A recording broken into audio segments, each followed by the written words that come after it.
Happy New Year, everybody. Day 1 of 2015 is upon us, and I'm ready to come up here and talk about Raw very quickly. We sure as hell closed out 2014 on an awesome note. That was a great Raw. And looking back into history, WWE usually does come through with the final Raws of the year. I don't know what it is. A lot of these shows have been good throughout the years, and this year's Monday Night Raw was no different. I mean, it was great to see them finally do a few things differently. It was almost as if they listened to some of their critics, some of the things that the fans have been saying about them lately. It's almost as if they made an effort to correct some of those things. Now, I understand that this is one Raw. They did things a little bit better for 1 week. Who's to say it's not going to turn around and suck again on January 5th, which there's a really good chance that it will. And by the way, a little programming note for the GoodMicWork channel, I will be extremely busy the next 2 Monday nights. Not only will I not be home to watch Raw live and tweet with all of you, there's a really good chance I will not do a review on at least one of those shows. And if I do a review on either one, it probably will not come till around mid or late week, much like this commentary is. And also don't forget, this coming Sunday, January 4th, my brand new channel series will be debuting, and my first 2 episodes of that series will be uploaded.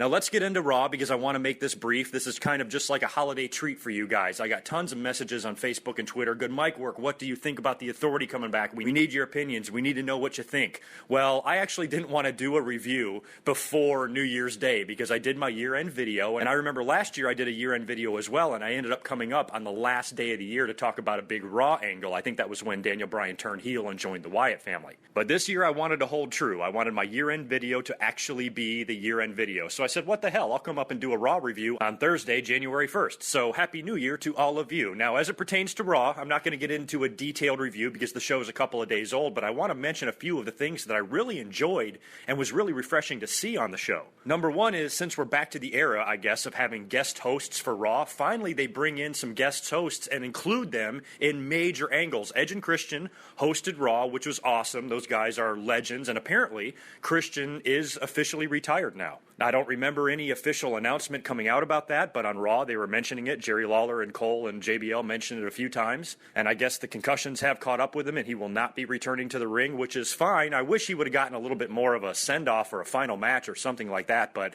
you know, Christian, I understand he's in his 40s, he's got to hang him up. He had a hell of a career, and one of my favorite, you know, kind of underneath guys in the WWE's history. He and Edge really breathed a lot of life back into the tag team division back during the Attitude Era, along with the Hardys and the Dudleys. I mean, Christian is a big part of the WWE's success, especially during the Attitude Era and Monday Night War days. He was one of the guys, along with Edge, that were viewed as those new stars that the WWE was building that WCW was failing to build. So Christian, my man, thank you for a hell of a career. I've been honored enough to meet you a few times. Awesome dude. I feel like I have a lot in common with guys like him and Edge and Chris Jericho and just some other, you know, kind of like rock and roll dudes. You know, I just feel like a closeness to them because they're most like me in my real life. And Christian's one of the few guys in wrestling that I've met and said, wow, you know, if I knew him in another world, I could actually probably sit down and be friends with this guy because we're a lot alike. And I just think him and Edge had wonderful careers, both of them. And it's a shame that Christian is officially done, but I'm glad that he's hanging it up for his health. Concussions are not something you want to fuck with. We've seen way too many horrifying stories involving concussions, and I hope that Christian's aren't that bad to where he suffers any long-term effects in his life. And I also hope he can stay on with the company. I have no idea what he wants to do in his personal life, but since his life as a pro wrestler is over, I'd like to see him stay on as an agent or a trainer. I'm sure NXT could use his expertise, that's for sure. So I don't know what Christian's going to do in the future, but I wish him nothing but the best.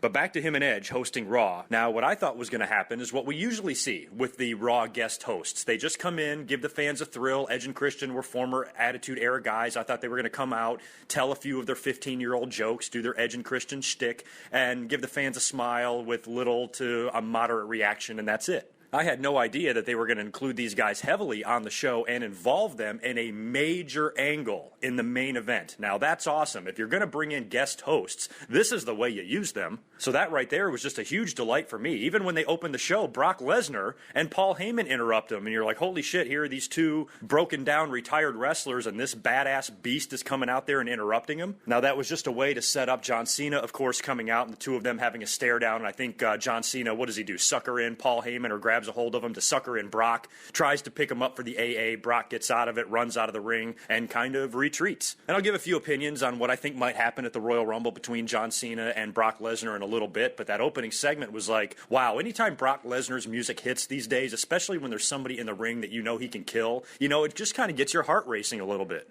Now, I actually don't think we would see Brock for the remainder of the show. Edge and Christian were going to do a combination talk show, the Cutting Edge Peep Show. Is that what they were calling it, or the Peep Show Cutting Edge? One or the other. They basically combined their two talk shows in the main event segment that was going to involve Seth Rollins, and I guess he was supposed to make some sort of a toast to the new year, and he wanted to invite John Cena, and he wanted to invite Brock Lesnar. Now, Lesnar never wound up showing up, but the Big Show did, and he came out there, and it was just really interesting. Like, this was such a good final segment. I had no idea that they were going to bring the Authority back in the main event. That's not what I saw coming. I thought they were just going to come out there and have some silly brawl between Cena and Lesnar because, that's the next big title match at the next pay-per-view. Then, next thing you know, Big Show grabs Edge by the neck, pins him down to Seth Rollins' Money in the Bank briefcase, and Seth Rollins says, I'm going to curb stomp this motherfucker's bad neck onto this briefcase unless you, John Cena, who's now out at ringside, agree to bring back the Authority, because John Cena is the only person that has the power to bring the Authority back as per the stipulation of the Survivor Series. Now, what I found great about this segment was the execution. Seth Rollins, if there was a brass ring to grab, he might have just grabbed it. Seth Rollins, we've never questioned anything he's been able to do in the ring. He's young, he's athletic, a great wrestler who speaks well, but he's really not blown us away with a promo yet. He's not necessarily a bad promo, but, like we've been talking about recently in WWE, there's just too many writers, it's too much scripted nonsense, and it just doesn't come off right. But here you got Seth Rollins in this position where he's got Edge down. Edge looks fucking helpless. He's squirming, and it's like one false move, and this guy's neck can be broke. And Seth Rollins is cutting the promo on John Cena, mic in his hand, screaming at John Cena, pointing at him. He's not fucking up his words, no botches, no stumbling over himself, no nothing. He looks serious, and he looks believable, and I loved this promo by Seth Rollins. Now, I was thinking he was taking it a little bit too far. Don't get me wrong, I loved the edginess of the promo. I was mentioning on Twitter, does this guy need to be saying he's going to kill this guy? Does he need to be reminding everybody that he can paralyze him? Don't forget who the WWE's core audience is. It's fucking 6-year-olds. And the way the WWE company has just turned into such pussies, in recent years, you would think that they have got to be thinking, oh no, what if a 6-year-old tomorrow at school goes out on the playground and pins his friend's neck down to the goddamn monkey bars and says he's going to break his neck? That's what I would expect the WWE to be thinking. And Seth Rollins, constantly mentioned that he's going to paralyze Edge and mentioned that he's going to kill him a couple of times, which I thought was really extreme, but I liked it. I was just worried that, oh God, this is a PG environment. If Batista is getting fined $100,000 for bleeding, what is Seth Rollins going to get fined for attempted murder? I was worried that he was going to go backstage after the show and Vince was going to be pissed off that he threatened to kill Edge. Daniel Bryan got released just for choking a ring announcer, and Seth Rollins is threatening to kill and paralyze people. So I was a little nervous that there was going to be some backlash or some repercussions from this. I have not read anything online. Doesn't sound like WWE is worried about it. Doesn't sound like Seth Rollins is in any trouble at all, which is wonderful, because I would hate for something stupid like that to take away from what a great promo it was. It was hard, it was believable, it was edgy, and Seth Rollins put John Cena in an impossible position. Now, a little bit of the logic is stupid. Why does John Cena, of all people, have the authority to bring back the Authority? Why is he the only guy? And wouldn't you have to have something like this in writing? John Cena just says, okay, I'll bring him back. Next thing you know, the Authority comes out on the stage and Stephanie and Triple H are toasting champagne to each other, and they're back already. I thought they were going to wait till next week to bring them out in the beginning of the show and say, we're back. But no, almost instantly after John Cena agrees to bring back the Authority, they're up on the fucking stage. So it was a really nice swerve, I thought. I wasn't expecting an angle like that to drop on the final Raw of the year. That's just not what I was expecting. I was expecting your typical Raw and your typical shit. And I also got to say, Seth Rollins earned a lot of respect from me. I really thought that was a good promo. And like I've been saying, with the way the WWE's promos have been in recent months and recent years and how scripted they are, It doesn't seem like guys can really get passionate. They cannot be themselves. They cannot connect with the audience at all. And during this Raw, they made several attempts to do this, not only with Seth Rollins, but with Ryback and a little bit with Cesaro. And I'll get into those two guys in a second. But Seth Rollins, I think, really impressed me, impressed a lot of you, and hopefully impressed WWE management. I said in my year-end commentary just a few days ago when I was talking about Seth Rollins, I said this is the type of guy that's going to fall into that void that a guy like CM Punk left behind. You know, there's a spot open now, and they are pushing Rollins. He's the Money in the Bank champion, one of the new top heels in the WWE, aligning himself with Triple H. And when you look at the storyline now, you would have to think that Triple H and Stephanie are going to be indebted to Seth Rollins. That took a lot of guts to go out there and do what he did. He basically orchestrated that thing by himself to bring back the authority. You have to think in storyline that they are going to be impressed with him. They are going to thank him and probably award him with lots of opportunities, title shots, things like that. Plus, he's the Money in the Bank winner. I wouldn't be surprised at all, to be honest with you, if Seth Rollins became WWE champion within the next year. Now, when is he going to cash in the briefcase? That seems to be the big question. A lot of people are telling me that they really, truly feel that John Cena will beat Brock Lesnar at the Royal Rumble. I have maintained since SummerSlam that if they're going to do all of that with Brock, that they did, that you might as well keep the belt on him until WrestleMania. However, a lot of you make good points, and when you think about Brock Lesnar's future, if he is going to leave for the UFC, that basically I think that's what it hinges on. I think if Brock Lesnar is going to stay in WWE and re-sign with them for another year or another 2 years, then no question about it, keep the belt on him until WrestleMania. If he does not re-sign, and as expected, he does go back to UFC or MMA or something like that after WrestleMania, you almost think, as much as I hate to say it, and I hate to change my tune here, but hey, it's a new year, and with new year comes new feelings and new opinions, but I think that if Brock is going to go back to UFC immediately after WrestleMania, he actually does need to drop the belt to John Cena. Oh, I hate to say that. And I know in my last commentary I said I'm never going to defend John Cena again. That's not defending him. That's just saying he actually might beat Brock. I don't want to see that. I'm sick of this guy winning the WWE title. He will tie Ric Flair if he does it. But when you think about Brock's future, you almost have to think this might be the way it has to go. And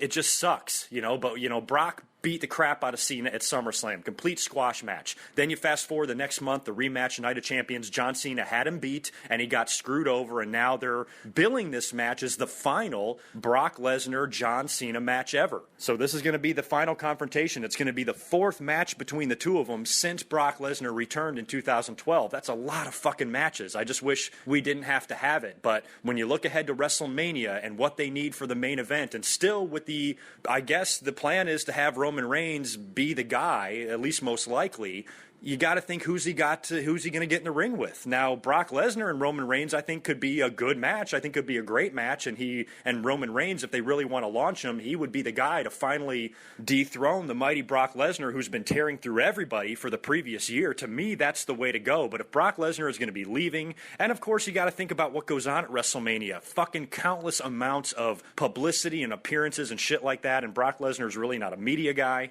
John Cena's all over the place. He loves to go on Regis and Kelly and all that fucking crap, so he can go do all of that as the WWE champion. They could kind of give us an Ultimate Warrior Hulk Hogan type of situation where John Cena actually drops the belt and passes the torch, truly passes the torch, something that Hulk Hogan failed to do a lot of times. But what if they did that? Now, I know the idea of John Cena being the WWE champion throws some of you into an epileptic seizure, but just think about it for a second. What if they did put the belt on Cena and he did do the passing of the torch to Roman Reigns? And if we're worried about Roman Reigns being shit on all the time by the fans, at least if he's in the ring with John Cena, he's going to get some cheers, because you know nobody's going to want Cena to win at WrestleMania, right? So if they went with that decision and it turned out to be Roman Reigns versus John Cena for the WWE title, and Reigns beats him and it's a torch passing, I could live with that. It's not my first choice. I'd still prefer Brock to be champion, but if they went in that direction, depending what else they give us on the card, I could live with it. That match would not be enough to ruin WrestleMania 31 for me, especially when you think about all the other matches they could have on that card as well. And if John Cena does not win the title from Brock Lesnar and pass it over to Roman Reigns at WrestleMania, then you know what that means? Then he's going to be in a semi-main event match and he's going to win. And who's the guy that's really been on the biggest role right now? Who's the biggest heel in WWE right now that's been making the most waves over the last year? You know who that is? It's Rusev. And just like they did with Bray Wyatt last year, you know, built him up for Cena, they could be doing that with Rusev. So what would you guys prefer to have? That's what I want to know. Between those two options, if those were the only two options, there's a lot of other things these guys could do. I would love to see Rusev and Cena work with somebody completely different, but if it either had to be Cena versus Roman Reigns or Cena versus Rusev, which one would you prefer? Would you prefer Cena going into Mania as champion and dropping the belt? Or would you prefer to see Cena not go into Mania as champion and win his match with Rusev? That's a conundrum. And if John Cena does piss everybody off, including myself, and beat Brock Lesnar at the Royal Rumble for the WWE title, where does that leave Brock Lesnar? Who does he face at WrestleMania 31? And I've been hearing a lot of good rumors, and a lot of people have been telling me Daniel Bryan versus Brock Lesnar should happen at WrestleMania 31. And when I started hearing that, that's actually what started making me change my mind about John Cena and Brock Lesnar. I started thinking to myself, you know what? John Cena might actually beat this motherfucker at the Royal Rumble. Even though I don't want it to happen, I think it might. And by the way, before I talk about this Daniel Bryan-Brock Lesnar match at WrestleMania 31, can I just say how fucking gloriously happy I am that Daniel Bryan has announced that he's returning to the WWE in the Royal Rumble? Thank fucking God. I couldn't have handled it. The way they were building his announcement on Raw, he has reached a crossroads in his life and he needs to make another announcement. And all show long, the announcers are speculating to his retirement, which kind of gave it away. When they first said he had something to say and when he tweeted it earlier on in the day, I was like, oh, fuck. I didn't think the guy was going to retire. What I thought he was going to say is that he needs to have another surgery and he will be out for another year. That's what I was expecting Daniel Bryan to say, is that he would be out for a minimum of 1 year and he wouldn't even know if he'd be able to make it back at all. But as the announcers are speculating about it, and Michael Cole and Jerry Lawler and JBL are so fucking stupid, they give everything away. Just the way they word things and the way they were talking about it was giving it away. I was like, I really don't, nothing was finalized yet, but the way they were talking about Daniel Bryan's announcement, I was pretty confident that his announcement was going to be good news. And on top of that, other little things, like the timing of his announcement. If he was going to retire, I would probably put that thing at the top of hour number 1 or hour number 2, or a time when a lot of people are tuning in. His announcement came right before the main event, and he strung the fans along a little bit, which was really funny, and that was another thing that was giving it away. He finally got a little choked up when he talked about his dad, but when he was coming out to the ring, Daniel Bryan's an emotional guy. You remember the Monday Night Raw right after his father passed away, when he was coming down to the ring doing his yes movement that he does. You could see the tears in his eyes. You could see that he was visibly emotional. He didn't really have that look about him. Until he mentioned his father actually dying in the ring, he got a little bit choked up, but for the most part, he looked pretty clear and of sound mind, and I was waiting for a major positive announcement coming out of Daniel Bryan's mouth. And sure enough, when he started saying, doctors don't know what's wrong with me, and then he immediately turned and he started screaming, and I am back, that is not going to happen, I am not going to retire, I am returning to the WWE, I want my WWE title back, and I am announcing that I will be a participant in the Royal Rumble. The fans went crazy. I almost fucking cried. Because even though I was pretty sure that Daniel Bryan's announcement would be good news, you weren't positive, you weren't 100% sure until it actually came out of his mouth. And I was like, please don't retire. Number one, I can't handle it. I cannot handle another crazy fucking headline this year. And I just did my year-end video where I talked about everything that happened in 2014. If Daniel Bryan would have retired 2 days before the year ends, I would have been pissed that I would have had to redo my whole video.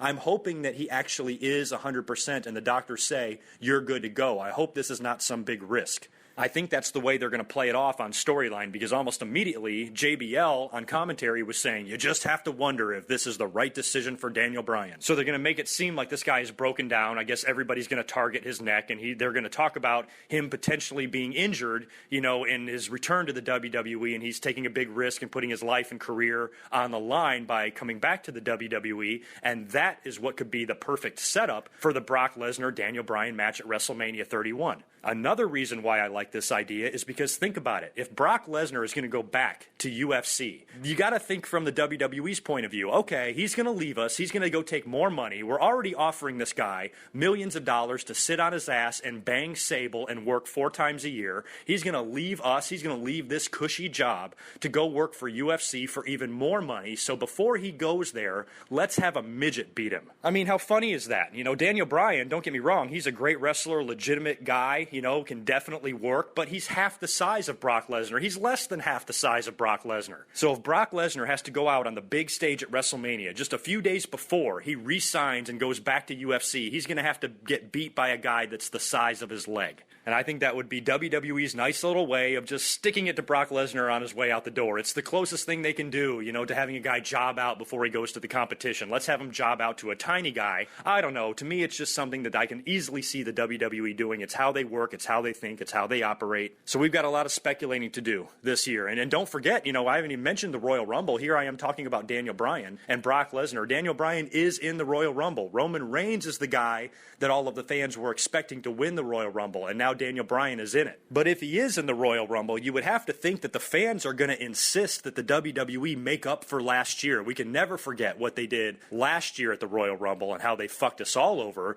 with Daniel Bryan and Batista and that whole situation. So if they put Daniel Bryan in the Royal Rumble and he does not win and Roman Reigns does, that's not going to do Roman Reigns any favors as a babyface, and the fans could very well shit on him the same exact way they shit on Batista last year.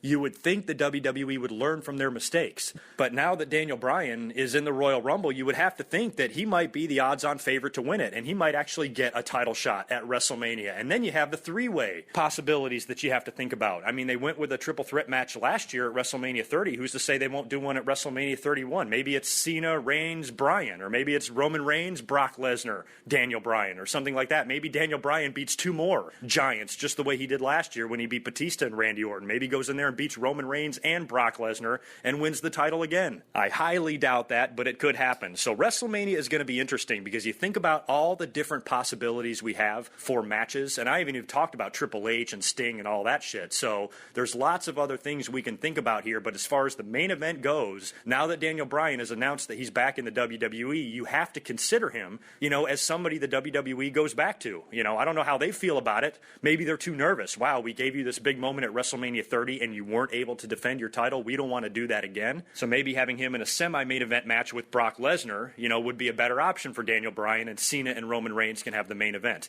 And what about Rollins, huh? With all this Mania and Royal Rumble speculation, he's going to be walking around with this fucking briefcase. So when does he cash it in? Does he do it at the Royal Rumble? Does he do it at WrestleMania? We've never had a cash-in at WrestleMania before, have we? That would be pretty cool. And who does he cash it in on? Does Cena beat Lesnar at the Royal Rumble in a hard-fought, brutal match, and then Seth Rollins comes in and, and picks the bones clean of a beaten down and battered John Cena and cashes in the briefcase? Does he swerve and turn on Paul Heyman and Brock Lesnar, and after Brock Lesnar wins a match, or maybe he gets some help to win, and then Seth Rollins cashes in on him? Or does he cash in on Daniel Bryan? Or does he cash in on Roman Reigns? Who knows? I think Roman Reigns and Seth Rollins is probably going to be a feud that we're going to get in the near future, especially once Roman Reigns, if he becomes WWE champion. If that doesn't in fact happen, then I think Seth Rollins Roman Reigns feud is inevitable, and the briefcase could tie into that. So the cool thing is we have a lot to think about, and nothing is guaranteed. The WWE showed us last year that if things get too predictable, they will change it up. Unfortunately, they didn't do it the year before with Rock and John Cena, but they did do it last year. And if things get too predictable this year, I expect them to throw some swerves at us and shit like that. So, I don't know what's going to happen. Who knows? We've got a lot of time before WrestleMania, and things will really start taking shape, I guess, after the Royal Rumble. That's when some of our questions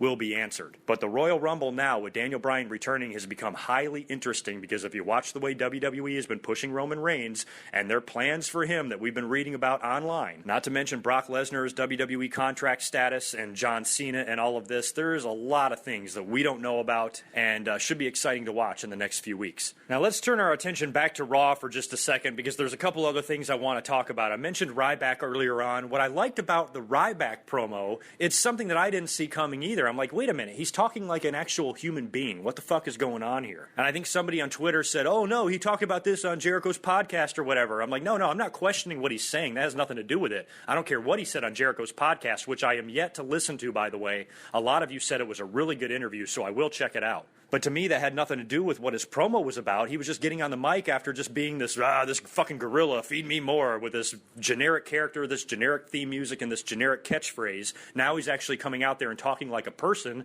going through some of his life and some of the things he's gone through, and that's what you fucking have to do. It's almost as if the WWE said, okay, for 1 week, we're not going to script 100% of your promo. Ryback, go out there and speak from the heart. And he mentioned something that I said on a commentary a couple of weeks ago when CM Punk was trashing him on the podcast. I was like, wow, CM Punk makes paints Ryback out to be this imbecile, this green rookie wrestler that doesn't know what the fuck he's doing. Ryback has been in the WWE for 10 years. He's pretty much been there longer than CM Punk has. I mean, in and out. He was a part of that Tough Enough group, and then he came in with Nexus, and he came in and he re-signed, and he was let go a couple times or whatever. But basically, he's been there, and he got a shot 10 years ago. So Ryback is not stupid. He's also been through several injuries and a few other things, and, I thought the fans might enjoy his story. And sure enough, he comes out and he starts talking to the fans in that way. They were showing videos up on the Titantron of some of the things he did before. Now, that was almost taking it too far. I would have just been perfectly happy with a quick 4-minute From the Heart promo from Ryback. That's all he needed from me. But they took it a few extra steps and tried to educate the fans on this guy's history, because maybe a lot of fans don't know. So it was a way to get fans, a little bit more behind Ryback, because fans do seem to like him. I think the feed me more chants are forced. I think the fans just kind of go along with anything without even thinking. But when you cut a promo like this, that can only help, with your relationship with the fans, because now they see you as a person. Now they see you as someone that maybe they can relate to, or maybe that they understand a little bit better. They want to get people to cheer them. They want to get them over. They got to do something a little bit different than the same shit that they were doing. And to have Ryback come out as a human was actually nice. Cesaro, same thing. He fucking jobbed again. Of course he did. But when you think about it, they gave him a mic. He sat there in the corner and he started to shoot on the WWE and the decisions they have made by pulling the rug out from under him. The huge push he got at WrestleMania 30, winning the Battle Royal. It looked like they had huge plans for him, and then they just plain fucking stopped. The fans were pissed off about it. Austin called Vince McMahon out for it on the podcast and said, "What are you doing? This guy is great." And Vince says, "Well, he's missing something. We're not sure what it is, but he's missing something." When in reality, the WWE just decided not to give this guy any more opportunities. So, just like Ryback, I think they approached Cesaro and said, "Okay, go out there, talk for 45 seconds and say whatever you want," and possibly directed him as far as what to say, hey, you should get on the company's case for not pushing you, whatever, and you word it, you say what you want, but basically we want to hear you pissed off for the way you're treated. And he went out there and he started to cut a little bit of a promo, which was nice and good, and then he botched it. 4 ropes, huh? Rings have 4 ropes now, not 3? Or is it 12? I'm guessing rings have 3 ropes, just 3 giant ropes tied around the ring posts, but I guess technically you could count them as 12 as well. I don't know. All I know is 4 is wrong. So I hope that tiny, tiny little botch isn't enough for the WWE to say, this guy can't cut a promo, forget about it, we can't even push him anymore. Because look at Roman Reigns, his promos are horrible. So if Roman Reigns is allowed to botch a promo, then I think Cesaro should be allowed to as well. But the very fact that they gave Cesaro a mic and said, go out there and say something, at least that's something. Now, of course, Bad News Barrett made his return. Actually, I think he was already back, but maybe it was his return to Raw.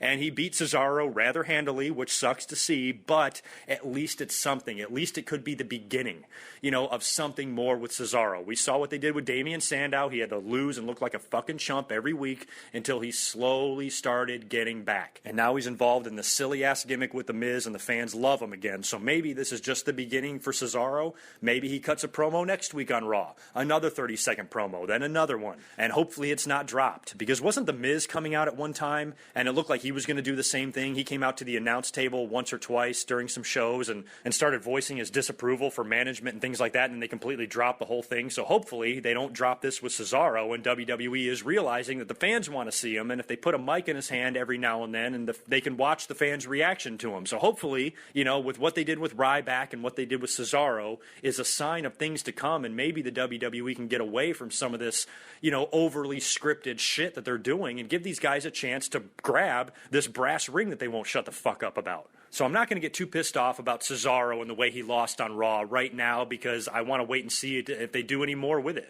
We also had some good matches. We had a champion versus champion match, Dolph Ziggler and Rusev, which was just cool to see. Rollins and Reigns also had a match, and we have new tag team champions. The Usos regain the tag team titles from The Miz and Damian Mizdow. I know we all love Mizdow. I know he's hilarious, but I absolutely hated that team holding the tag team titles. That team is out there for one reason and one reason only, and that's entertainment. And they're not even a team. Damian Sandow is out there acting like an idiot, and these guys are tag team champions. I thought it diminished the value of the tag team titles to basically have one guy hold the tag team belts. And that one guy is The Miz, of all people. Give me a fucking break. It was horrible. So I was delighted to see the Usos win back the tag team titles. A lot of people are sick of the Usos now, too, apparently. I'm not. I love the Usos. I love that family. I'm a big fan of all the Samoans. I loved the Islanders tag team back in the 80s in the WWE, and the Usos are just kind of a nice throwback to them, or the Head Shrinkers or another team like that. I really enjoy having them on the roster, and I don't care, and I don't mind that they're WWE Tag Team Champions again at all. I want to congratulate the Usos. I want to congratulate an actual tag team,